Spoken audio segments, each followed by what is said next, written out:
नमस्कार, प्रणाम। हम धनंजय गिरी आप लोग के सामने एगो गाना सुनावतानी भोजपुरी में। त पति के हाल सती जाने, सत भतरी में हरिया का जाने। पति के हाल सती जाने, सत भतरी में हरिया का जाने।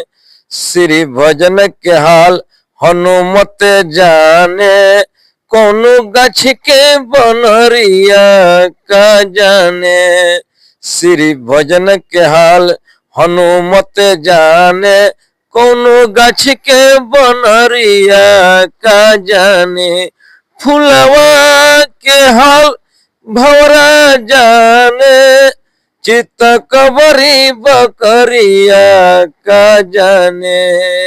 श्री भजन के हाल हनुमत जाने, कौन गाछ के बनरिया का जाने।